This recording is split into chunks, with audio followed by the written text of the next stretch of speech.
They say pride comes before the fall. But what if that fall didn't end when Lucifer was cast from heaven?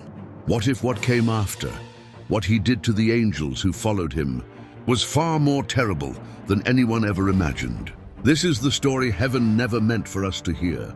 The story of the angels who fell for a promise and paid a price worse than death. Before he became the adversary, Lucifer was light itself, the most radiant of all the archangels, adorned with beauty and wisdom beyond compare. He sang the harmonies of creation. His voice wove through the stars, but pride grew in him like a shadow under the sun. He wanted more than light. He wanted the throne. When he whispered to the other angels, his voice was like silk on fire. He told them they were slaves to obedience, that they could be free, gods in their own right. And one by one they believed him. A third of heaven's host followed the morning star into rebellion.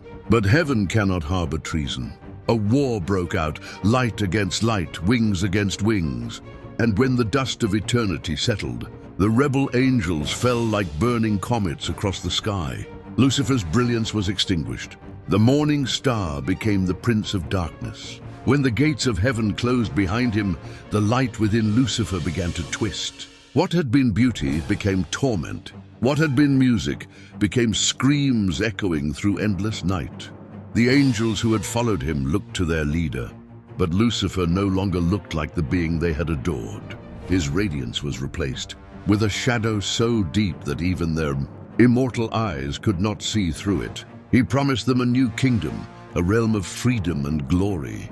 Instead, they found themselves falling endlessly, their wings torn by the void, their forms unraveling under the weight of their disobedience. When they finally hit the bottom, there was no fire yet, only cold, an emptiness so complete it devoured their light. And standing before them was Lucifer, crowned not with light but with wrath. In those first moments after the fall, the angels begged him for guidance. They asked, "What now, Lord of the morning? Where is the kingdom you promised?" But Lucifer no longer answered with the gentleness that had once charmed them. He turned on them with a fury that burned hotter than the flames that would later surround them. He saw their tears, their doubt, and in his rage he cursed them. "You were weak," he said. "You followed me not for truth, but for comfort. You did not deserve the light you lost." One by one he stripped them of their remaining glory.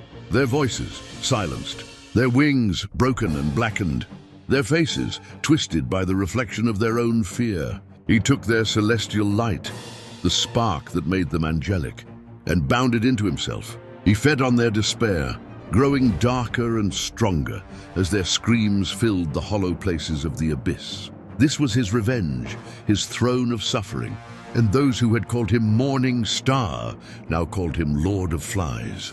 According to the old writings, fragments hidden in texts like the Book of Enoch, those fallen angels were not merely cast out, they were imprisoned.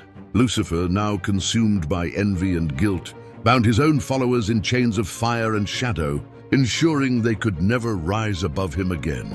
Some were trapped beneath the earth, the watchers in the pit, their cries echoing through the ages. Others he sent to wander, cursed to whisper lies and temptations into human hearts. They became his army, not out of loyalty, but because they had no choice. Lucifer ruled them through fear.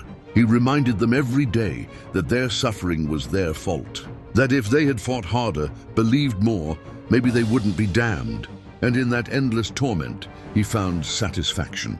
He had lost heaven, but gained dominion, a kingdom built on the pain of those who trusted him most. What Lucifer did to the angels who followed him wasn't just punishment, it was corruption. He turned beauty into horror, harmony into chaos, love into obedience through fear. He became the very opposite of what he once was. The bringer of light became the devourer of it. But behind the myth lies a message that still speaks today. Evil doesn't always begin with hatred. Sometimes it begins with pride disguised as light. Lucifer didn't destroy his followers with fire.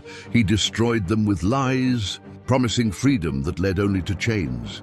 And those angels, the once shining host, are a mirror for anyone who follows false light, who mistakes rebellion for truth or self-worship for freedom. Because in the end, that's what his story truly is. The tragedy of angels who followed a lie so bright, it blinded them. It's said that even now, deep in the shadows of existence, those fallen angels still remember heaven. Their screams are not only of pain, but of longing, a song of regret echoing through the corridors of time. And Lucifer, he sits upon his throne of ashes, surrounded by the broken echoes of those who once called him brother.